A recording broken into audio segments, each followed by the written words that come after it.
Chemistry Room Fragrances is the perfect addition when elevating the vibe of any space. Whether if it's your home, car, or office, and something needs a quick refresh, our room fragrances provide that beautiful burst of fragrance with just one quick mist. Shop now at www.chemistryroomfragrances.com and be sure to follow us on Instagram at Chemistry Room Fragrances. Chemistry Room Fragrances. Smells so good.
Hey, girl. Hey, I was sitting here trying to share this out because this is going to be such a great conversation.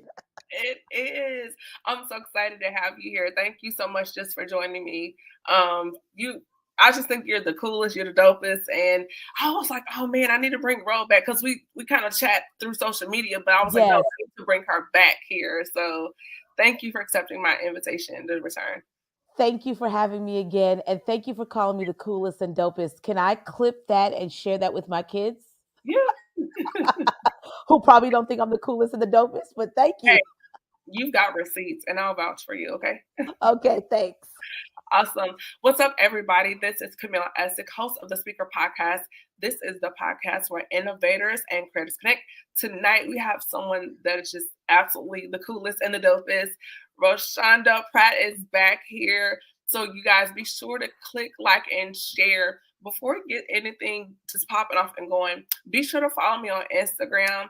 I'm at Camille.Essick. Also on YouTube at Camille Essick Official. I am working to build my YouTube channel. So please go there and subscribe. I would truly appreciate it. And you know what? Good Black men still exist because why? They are not all bad. So go right now to my Instagram page at Chemistry Room Fragrances and also with Good Black Men Official on Instagram. We have lots of merchandise available. Tonight's fragrance is brought to you by Chemistry Room Fragrances. I have a new fragrance out. It's called Island Kiss. It's an amazing room spray. We've Ooh. got duos available. Lavender Vanilla is back in stock, you guys. Go get that right now. Also, my digital store on Etsy is available. Have merchandise there as well as all of my goody glam things on my Amazon store. So, with that being said, we're going to hop right into this conversation. Roshanda Pratt, first of all, girl, what is going on? How are you doing? I am doing well. It's been an interesting couple of months in a good way. There's a lot of great things on the horizon, and a lot of things that are popping off. But I am just in a place of surrender, child. I'm to the point where I'm just like, you know what? Have your way, sir. You know the thoughts and plans that you have, and they are good. So I surrender. I love it. I love it. I love it.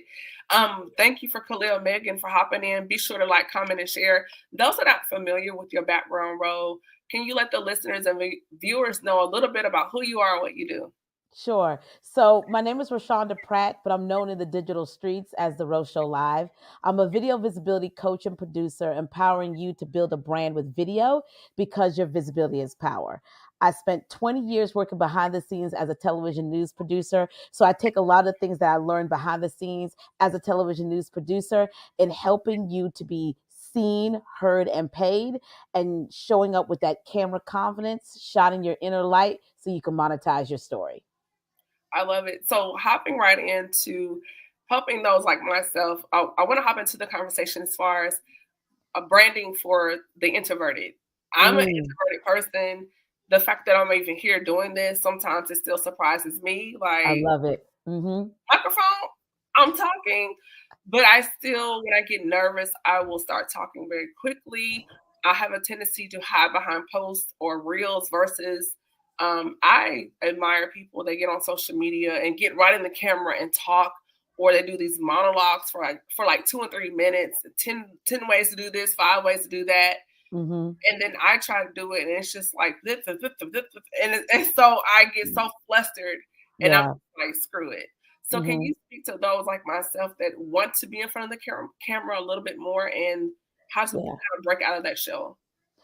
First of all, I want to give you permission and everyone else who may have identified with what you just said that being nervous actually is your superpower. How?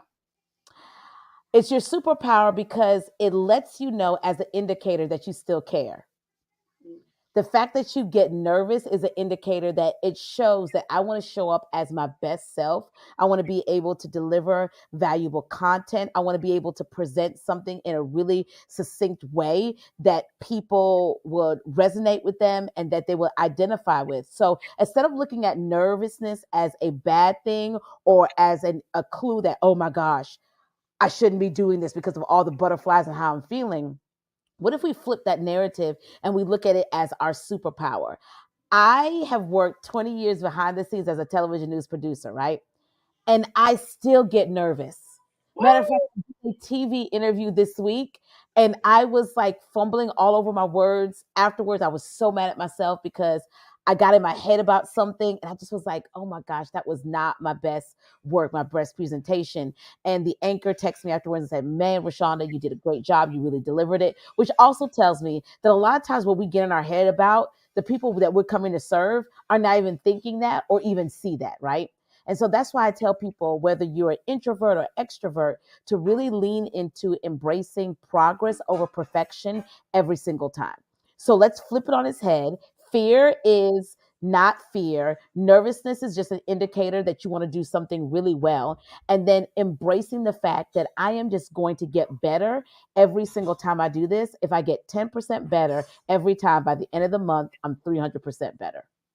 I love that. One of the things that you said, perfection, and with social media, Yeah. there's this push that it has to be spot on, it has to be perfect every time, it Hmm. has to be flawless. And now I hear the next generation coming behind us.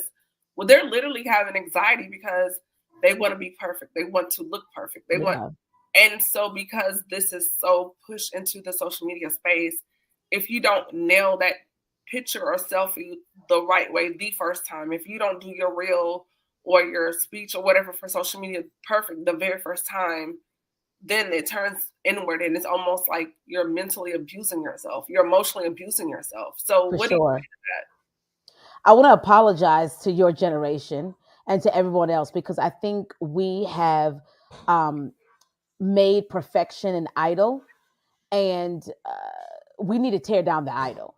We need to understand that the audience that you're speaking to doesn't want it to be perfect because they're dealing with perfectionism and trying to kick it in their own life.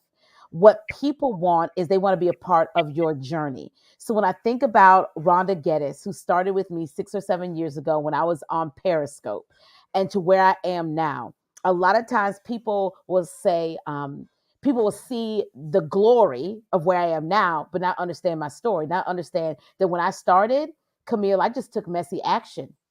I committed to taking messy action. In fact, you can go somewhere in these digital streets and find my first videos, and they are terrible. It is hot. It's a hot mess express. You don't have to tell me, I will tell you that it's bad. But I had to start somewhere. Everyone has a genesis. No one starts perfect. They start with it messy, and we later evolved to the studio that you see here before you. We didn't start here. I started with a white wall behind me and a message in my heart. We grew to this. And so we have to understand that messy is a part of us getting better. We have to take messy action in order for us to progress. Because, this is what I said this weekend. I was speaking at an event and I said this, and I think this is going to make you laugh, but it's also going to put some things in perspective. I was talking to the audience about creating content and taking this messy action. And I said, I already know what you're going to say. You're like, but I don't know what to do. I don't know how to do this. How do I start? Well, you didn't know how to do puberty, but somehow we made it through. Hot mess. Hot Some mess. some of us didn't know how to do marriage. Listen, you're still trucking. There's a lot of things we didn't know how to do, but we just got started, took some messy action, learned some things. Okay, I won't do that again. Okay, that worked really well. I'll keep doing that. And you grow. How do you grow if it's perfect? You grow in failure. You grow when it's messy. What is that saying? You don't fail unless you quit. As long as you don't quit, that's when you only quit when you only failed when you actually quit. Yes, exactly. We need to, you know what we need to start doing? We need to start celebrating and putting on social media when you had a failure. We need to Mhm. start like, well, that didn't work. And here's the thing about failure too. I talk to my kids about this. Listen, we either learn or we win. So even what we consider a failure, is it really a failure or you just learned that didn't work, I won't do that again, or let's try something differently. So I think we just need to learn how to celebrate when things don't work because you're on your way to what does work.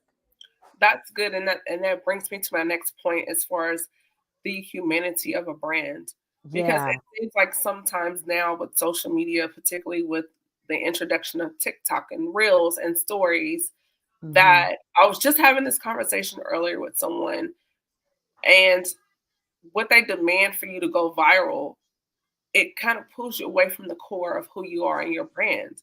Yeah. They want you to do a dance, or they want you to create a skit or reenact a scene from a movie, or Hmm. and for me, I really pulled back for a minute because I got so flustered trying to come up with another reel, another post, another whatever. Right. And I'm like, this is not even what I do. Like, I'm podcasting. Why do I feel like I need to reenact a skit from BMF? Or, you Right. know what I'm saying? It's just so left. And it's like, yes, we're content creators, we're brand ambassadors, we're messengers, podcasters, but what about the humanity of your brand when you're telling your story, you're showing up, you're being your authentic self, and not just a gimmick or puppet for the powers that be? Yeah. You know, we have to remember that people buy people. So we have to keep it human. We have to keep it real. And I'm just going to go ahead and give you permission, Camille, and everyone else who's listening to this, okay? The best content you can ever create is content that's your own thought leadership, your own insight, your own wisdom, your own life lessons, your origin story, your journey. That's the best content you can ever create. And when I think about what has had me go viral or what has gotten me to the places where, in partnership working with LinkedIn Learning and working with the Kellogg Foundation twice and Boeing and the Today Show twice, what's got me there is not dancing. Listen, are there a couple of dance videos on my thing that I do with my kids? Yeah, because I'm a mom. It's fun. We do it, right? But the thing that's always gotten me to the places that I've wanted to be and to work with the brands that I've wanted to work with goes back to Camille leaning into my own thought leadership, leaning into the wisdom and the knowledge and my own journey. And so while the skits are great, I do a couple of them and doing the trending sounds, yeah, they're cool. But the thing that will always be on trend is your voice, your wisdom, your journey, your story. So, how can someone break their story? There are people out there with traumatic origins or a messy beginning. Yeah. How do people, even myself, how do you become okay with sharing that and it doesn't make you cringe? For me, my first phase of doing Hmm. that was through therapy and healing, because Yes. I feel like some people don't want to tell their story because they feel like they're having to emotionally revisit some places. And for me, Hmm. that feels like a sign that you're not healed from that. So Right. I think in my own thought process, heal first and be okay Hmm. with your story and reclaim the power that you feel like that situation, person, or event took from you. And then when you get to that space, then begin to share. Yeah, you just answered it. First of all, I want to give you kudos for doing your inner work. I tell people all the time that visibility is power, but visibility starts as an inside job. So I love the fact that you're doing the inner work and you've healed through those places. I think one of the things that's most powerful in and I learned this from I can't take the credit. Bishop R. Christopher Brown says this. He says, "Make pain pay." And I'm a big believer of that, making pain pay. And so, how do we do that? We reclaim our story. But in that process of reclaiming your story, you want to make sure that it is a story that you have healed and processed. You know, there's a whole trend on TikTok, and it's actually a hashtag, Camille, called trauma TikTok. Really? Like, why did we? Don't even go look it up. It's too much. Okay. So why did we make that a trending hashtag? And it's people sharing their trauma stories. But in what's happened with that is that you have strangers trauma bonding. Okay. That's That's scary. That's scary. totally scary. So I'm a big believer of sharing from a place where you are well, you are healed, and that this is not opening up old wounds for you to reshare. The other thing with that, when we're sharing stories that may be messy or traumatic, is how much of this do you need to share? Do you need to Mhm. go into all of the details, right? Mhm.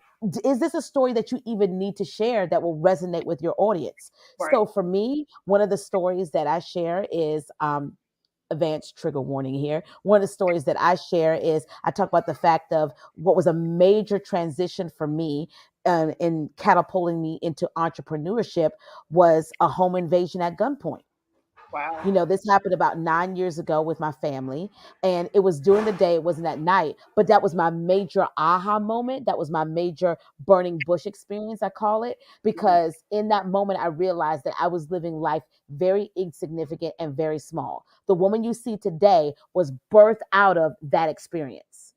Now, depending on where I am, I may go into details. Sometimes I may scratch the surface. Sometimes where I am, that story is not even relevant to the Right. people that I'm speaking to. So I think also, as people who are storytellers, and facts tell, but stories sell, we have to do our due diligence in understanding what part of our story does our audience really need to hear. So I'm going to share with you a quick exercise that anybody can do this. And Okay. actually, if you've been in middle school, you've probably done this exercise. So it's taking out a sheet of paper, and on one side of the sheet of paper, it's writing down your story, like just your little bullet points, right? Writing down your story. And on the other side of the paper, it's going back through and putting a highlight or circle around the stories that you feel comfortable sharing and identifying which of those stories will connect and resonate with your audience. Because what we all have to understand as storytellers and using storytelling in marketing is we're just a couple of years removed from our audience. That Mhm. means the people that you are called to serve were once you. Think about that. It's almost They like you're were speaking back to yourself. correct. Exactly. So can I just, I know, I feel like I'm all over the place, but this Go is going to be ahead. really good. You have the floor, Rose. Okay. The other thing that I want to just put in there as well as a little sidebar is if you are a new entrepreneur, please, sir, please, ma'am, hear me out. Please journal your experience. Here's why. One of the major tenets of storytelling is connecting to the emotion. And for some of us, we didn't journal through that experience. So we're trying to drudge back up. Okay, how did I feel when I was learning how to get comfortable on camera? What was that like? What was the emotions? What were the things I was feeling? But if you're journaling your entrepreneur experience, you can then go back into your journal and pull back up those feelings and those emotions and start to use that in your videos, start to use that in your marketing copy because you know what they need because you once were them. That's good. I never thought about that. Wow. Yes. I mean, I Journal. knew it in my prayer journal, but I never Yes. thought to go back and reach and grab some of those things and then turn that into content. Yes. You're That's why you're welcome. here. That's why you're here. That's why. Okay, if you have not done so, I need you to like, comment, share. Please. Roshanda Pratt is here. She's dropping major bars, and if you're not sharing this, shame on you because she is giving out the game for the free 99 tonight. So please do that. Um, Going back into that, which also leads into bleeding, because you see a Mm-hmm. lot of people bleeding on social media. They're going on live and they're literally crying on their lives, uh, Yeah. whether if it's someone died or divorced or whatever it is. So let's kind of go into that space of bleeding into safe spaces where there are no lights and there are no cameras. Mm-hmm. What does that look like?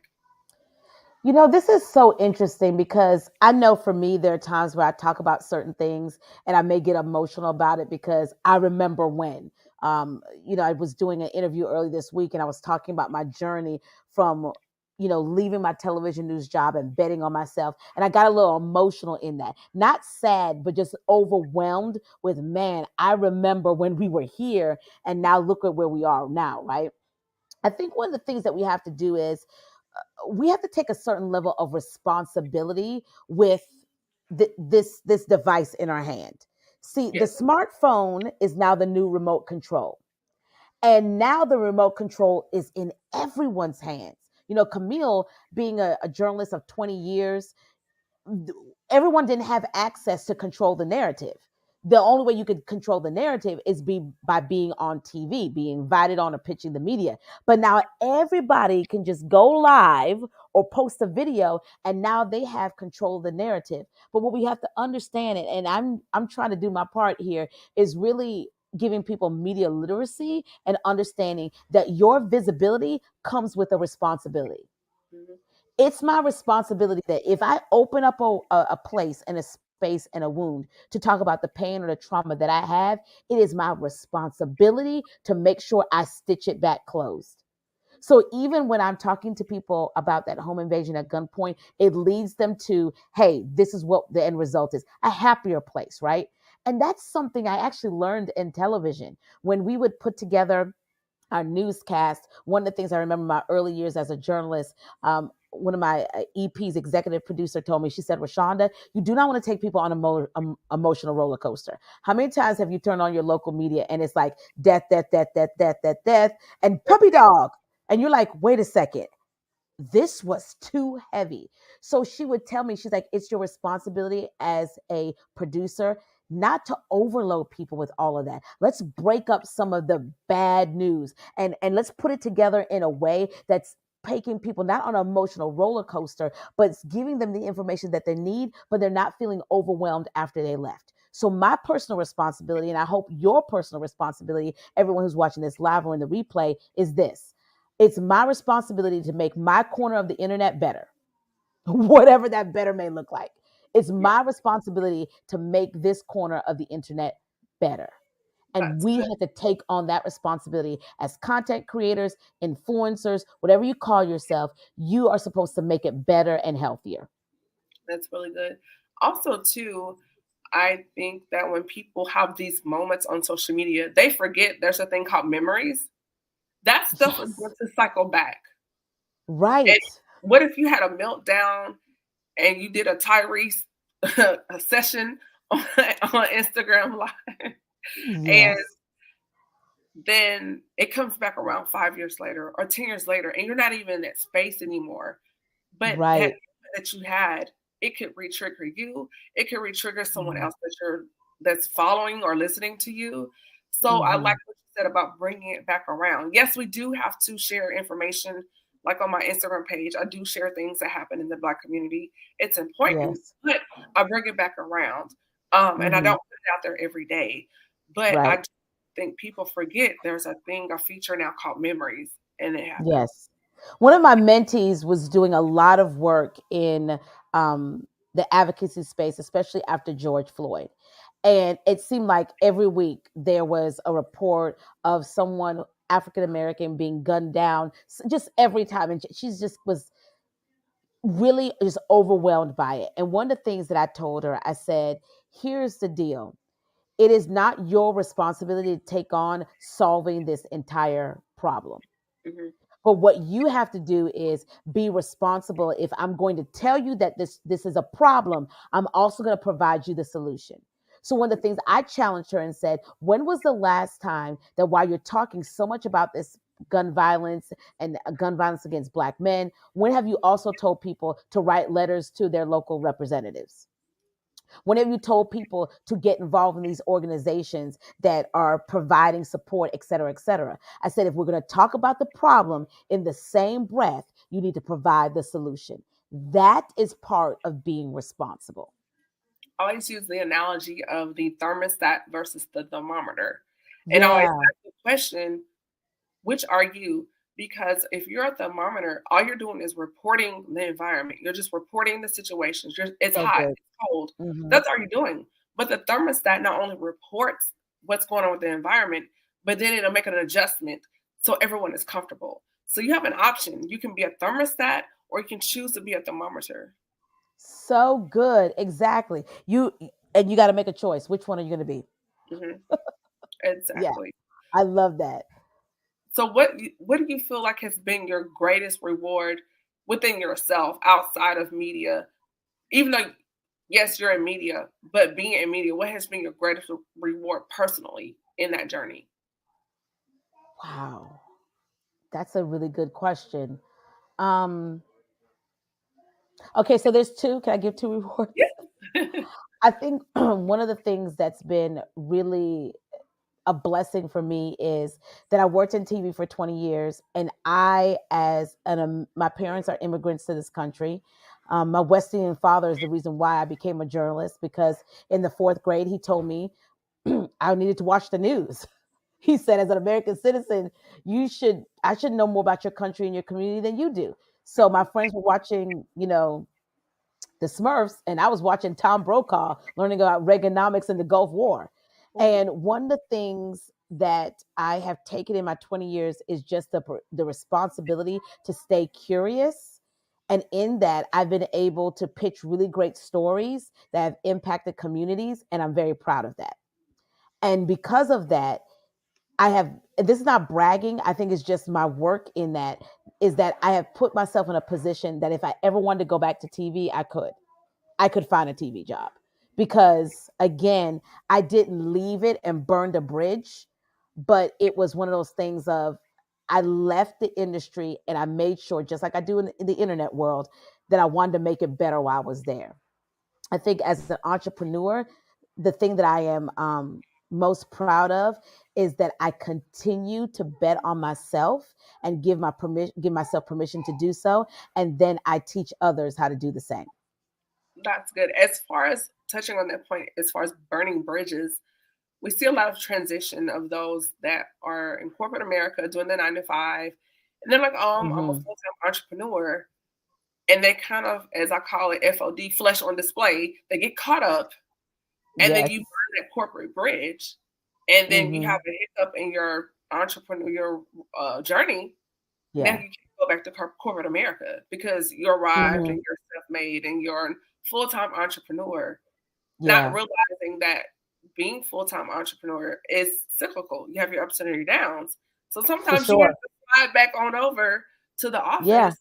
So can you touch on the importance of fostering and maintaining those relationships even when you're crossing over into full-time entrepreneurship? Because as you said, you can go back and get a new job if you wanted to. Right. Your network is your net worth. Your your network is your net worth. And I'm a firm believer that while I was working at my last CBS affiliate job, that they were my angel investor. They were my silent business partner and didn't know it because that paycheck is what helped me to hire a coach or to pay for my website or to do all these other upgrades and all these other things. So we have to look at our corporate job differently. And I think some of this, Camille, really comes from social media fantasizing entrepreneurship. Like if you're not Romanticizing it. Yeah. yeah, oh, if you're not an entrepreneur, then what are you doing? Yeah. And entrepreneurship where it's at, and you're just kind of like, listen, if you can finesse both of these things at the same time, go for it. So, I mean, so stop like romanticizing this thing. And then I think we also have to stop vilifying people if they decide to work a nine to thrive. Because here's the thing, we all have to have workers. If I'm building my business to be a company, that means I have to have people who work for me. So we have to stop, because I don't know about you, Camille. It's really hard to hire other entrepreneurs to work with you as an entrepreneur. Because why? They're working with other people. Yes, yes. So you And need workers. they're dreaming on the clock. They are dreaming on the clock. That is exactly right. So that means we have to have workers. So everyone is not called to entrepreneurship. Let me say that again for the people in the back. Everyone is not called to entrepreneurship. You're not. And so don't feel bad if you're not an entrepreneur and you're just like, no, I like my job, or I'm just going to stay here and this is what I'm doing. Or it's a Everybody's not called to this life. yeah, and where I work, it's so funny. I work in a plaza, and Mm-hmm. even though you have all these people, lawyers, whatever, if you pay Mm-hmm. attention, there are people ducked off outside in corners, and they're having their phones out doing content. Correct. And I'm like, you're a lawyer, but you're doing content. Or you see people walking with their phone down the street in Uptown Yes. Charlotte, and they'll Mm-hmm. grab their lunch, whatever, whatever, and then they go back to work. And it Yeah. used to be years ago, you would think it's strange if someone's outside, like, but now it's just a norm. It's a cultural It's the norm norm. on their I was phone. in the airport seeing people do dance things on TikTok, and I just was like, wow, my oh my, haven't how things have changed. This has Yeah, now become a normal thing. because if that was 10 years ago, we would probably try to hand them out an I Love Me jacket because we would think there's something wrong. Right. But that's hilarious. So I love that, and the whole thing about being vilified to work a 9 to thrive, not a 9 to 5, Yes. but a 9 to thrive. I did catch that. Yes. So I think that's important. And then also a last point: what is the difference between motivating your followers and viewers or listeners versus straight up gaslighting and calling it Mm, motivation? that's good. Because to Yeah, me, Whitney Victoria, I take my it's giving tripod with me everywhere too. it's giving narcissism, and I'm like, what's going on? Right. Um, I just I am not going to hang around any content creator and just allow them to abuse me, to stay and watch their video, to like it, to heart it, to share it, whatever. I'm just not going to do that, right? People don't owe you a view. They don't owe you a share, right? We create this in the sense of to build community and connection and all of those things. And so I think one of the things is if you're with someone who's bullying you, because I've seen it, and I'm just thinking, like, why are people paying attention to this person? People need to stop listening so they can correct their behavior. But if we as viewers and other people in the content creation space don't call this out, right? Then people think it's okay to do that because, well, I have 10,000 views and people are still, giving me business and they're still paying attention to me. So I think, again, responsibility. And we have a responsibility, I think, to actually notify people that you're being gaslit. This is not motivation. This is being bullied. And stop it. Don't let people treat you like that. Yeah, I totally agree. Last question, Ro. You have Hmm. a beautiful family, you're a wife, you're a mother, you're wearing Yes. multiple hats. So can you speak? I'm single. You're praying and waiting on the Lord or Yes. Jesus. Do it, God. Do it, God. Shondo. But but we have married ladies and gentlemen in here and they tune in. Yeah. What can you say to my married audience as far as being an entrepreneur, the importance of choosing your mate, choosing your Hmm. fate, your purpose partner, and when you are chasing your dream, the importance of having that support and that backing as a creative? Man, that is such a big question. So I think number one, what's really important is having someone who sees you bigger than you see yourself, and someone who will push and rally for you more than you will push and rally for yourself. The reason why I'm here, and this has come to light even bigger this week, is because my husband told me to go bet on myself. We were doing a lot of traveling while I was working as a a multi-platform producer at the time, and we were traveling with this message of live streaming and visibility is power. And I had ran out of vacation days, and we were, doing this thing on the weekend and flying out, or driving to places all across the Southeast. And he just told me, I said, I think you need to take a bet on yourself. And I'm like, what does that mean? Are you telling me to quit this job, sir? I will write this resignation in the car. You trying to get that But soft life? listen, soft life, right? And he said, no, I think you need to take a bet on yourself. And I can tell you, all throughout, we just celebrated 18 years together.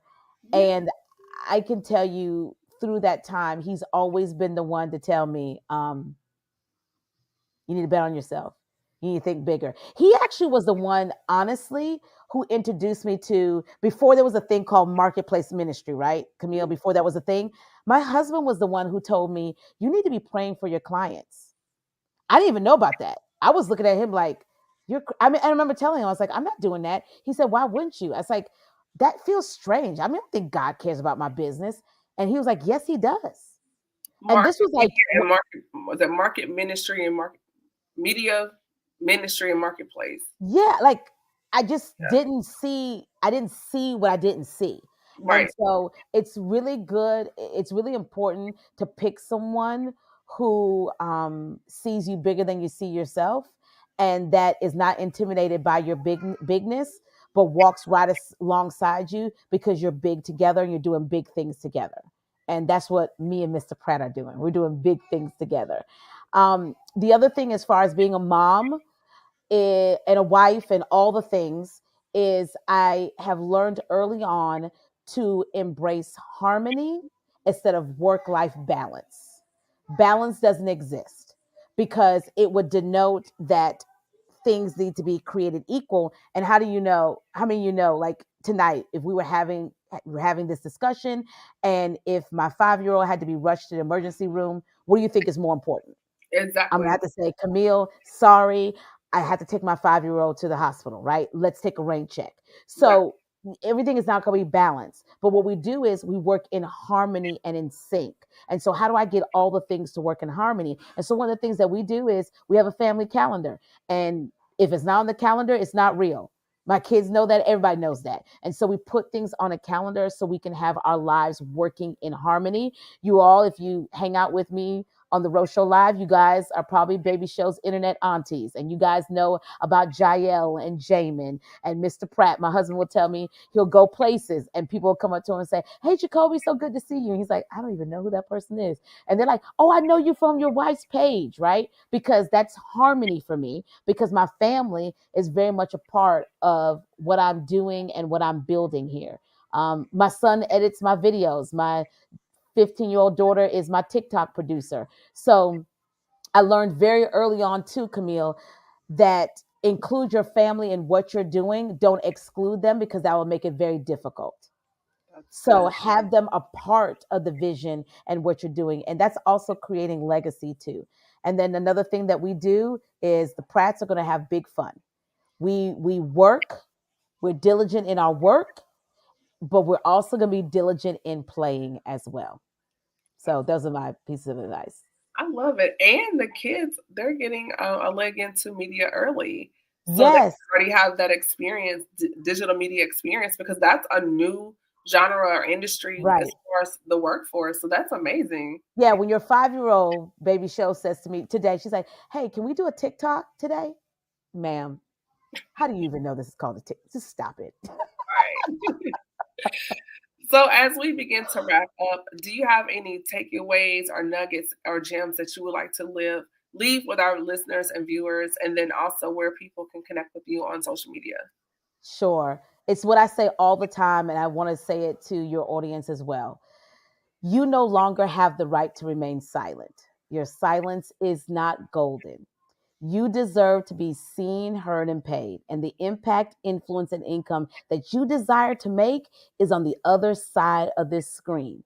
Your visibility is power. You can follow me all across social media at The Rose Show Live. That's TheRosholive. The Rose Show Live. Thank you. Bro, I truly appreciate you coming in and returning to the Speaker podcast. It is definitely been a blessing to me. It's an honor to have you. I cannot wait. Hopefully, we won't wait as long as before to be back. I think we just get, we forget that we have people we can reach out to sometimes, and we get flustered with that. And I want to say to our viewers and listeners, don't forget you have resources. Sometimes life will overwhelm you and you feel like you don't have a resource or circle. You do. Sometimes you just have to reach back in your bag and go through that digital Rolodex and say, oh, yeah, I do have connections, and utilize those connections and max them out. So thank you. Honored. Me too. Be sure to follow me, everyone, on Instagram at Camille.Essick. And I'm also on YouTube at Camille Essick Official. So be sure to hit that notification bell and subscribe. Again, thank you to those that tune in tonight. Shout out to Whitney and Khalil, Courtney, and my source. Yes, the network, Whitney, that's correct. Auntie T. Brown and a few others that popped in and out. Megan, thank you for hopping in. One of my church members of Faith Covenant. What's up, y'all? Atlanta FCC. Thank you so much. I love it. Yes. My soror, Courtney, that's my two. Thank you so much. Again, I hope you all got something from this. Next week, tune in. I'm going to have some fellas on. I said fellas with an S. So that is the conversation. Okay. You do not want to miss. I don't want to spoil it just yet. So you guys tune in.